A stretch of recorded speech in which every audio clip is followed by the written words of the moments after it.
Sibingelele. Kule video sifisa ukuphendula enye yama-comment ebuziwe. Khona la ngikhulume khona ngathi idlozi lisuke lingageziwe noma ngakhuluma ngedlozi ngabe sengikhuluma ngethonga. Abantu abaningi bazi ukuthi bonke abantu abangasekho emhlabeni bayidlozi, yabo. So bayadideka abanye if ukuthi sengikhuluma ngedlozi ngiphinde ngikhuluma ngethonga. Ake sizwe i-comment ukuthi ithini lana. Nangu uPhila Sande Samkelo uthi, what do you mean uma uthi idlozi alihlambulukile and ithonga lihlambulukile ligeziwe in brackets, right? Ake sichazeke. Uma ufika emhlabeni, uzalwa emhlabeni ngomzimba wengane, umoya wakho nawo usuke ungenasici. Umoya wakho muphi na? Your soul isuke ingenasici. Usuke ungakwazi ukuzonda, usuke ungakwazi ukuthakatha, usuke ungayazi imithi, usuke uclean umoya wakho, right? Bese uyakhula lezinto uyifunda lapha emhlabeni ekungameli ukuthi uhambe ngazo, ekungameli ukuthi uzenze. Umuntu unayo i-guideline ekumele ukuthi ayilandele ukuze aphile noma ahambe uhambo olufanele emhlabeni. Ngokukhula kwethu ngoba sinomqondo futhi usayidecidela, bese uyadecide yona ukuthi no, mina ngifuna ukuba nenhliziyo embi, mina ngifuna ukuthakatha, mina ngifuna ukubulala, mina ngifuna ukwenzani. Konke-ke lokho kuyizici ezingimbathayo ukuthi uma usudlulile emhlabeni bese zikuphendula idlozi. Ngobani? Umoya wakho kumele ukuthi ube yilento owafika uyiyona. Uma usufika nenhliziyo embi, nenzondo, nokubulala, ugcwele imithi, yonke lento leyo yenza umoya wakho ungangeni, ungakwazi ukuhlanganyela nomoya wala uvela khona, which is umoya wakini, right? So uma ungageziwe ubusuphenduka idlozi. Zimbili-ke izinto ezingakwenza ukuthi ube idlozi. Izici oyithole lapha emhlabeni lezi engiyibalile, ukuba nenhliziyo embi, ukuthakatha, ukubulala, izici lezo oyitholele emhlabeni. Ukungagcinelwa izimfanelo. Kungenzeka ukwenze konke, ungabi nenhliziyo embi, ungayiphathi imithi, ungabulali, ukwenze konke okufuna umdali wakho. Kodwa kube ukuthi mhlawumbe kunezinto ongagcinelwanga zona kini ebekumele ukuthi ugcinelwe zona, eziwusiko lokudlula emhlabeni ukuthi kumele wenzelwe u1 no2 no3, yabo.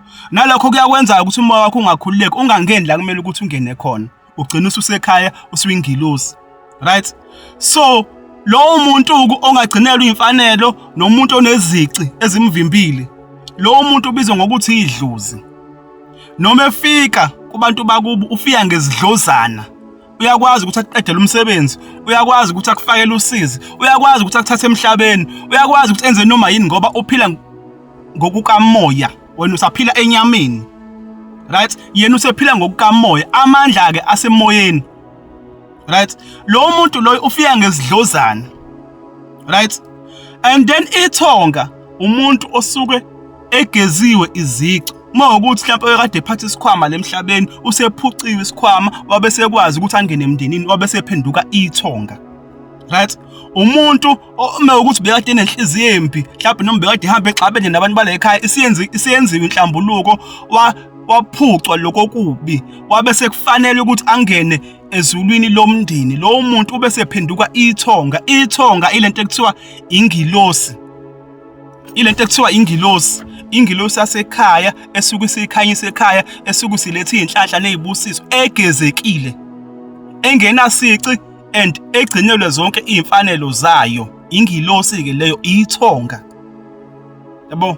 Kodwa idlozi kusuke engakagezwa, engakaphucwa konke okubi.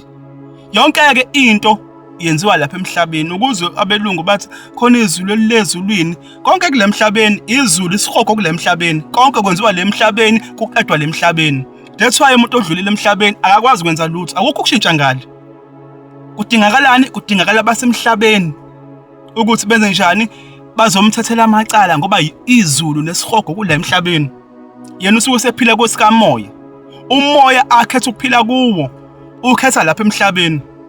uNkulunkulu umbona lapha emhlabeni, isihogo sikhetha lapha emhlabeni, yabo. So konke kulungiswa la, uthola ukuthi umndeni usuwenza umsebenzi, wenza inhlambuluko, wenzela obani? Wenzela abantu abaxabana emhlabeni. badlule emhlabeni bexabene. Yabo, konke kwenziwa lapha emhlabeni.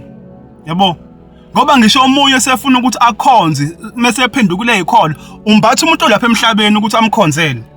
Yabo, so konke kula emhlabeni kwenziwa le emhlabeni, amacala athethwa lapha emhlabeni, idlozi nethonga, ithonga ligezekile, idlozi lisuke lingagezeki, mhlawumbe linezici noma ligcinelwa ngifanele ezithize. Ilapho ke umehluko, sicela ukuthi ibambe lapho, sabonga kakhulu.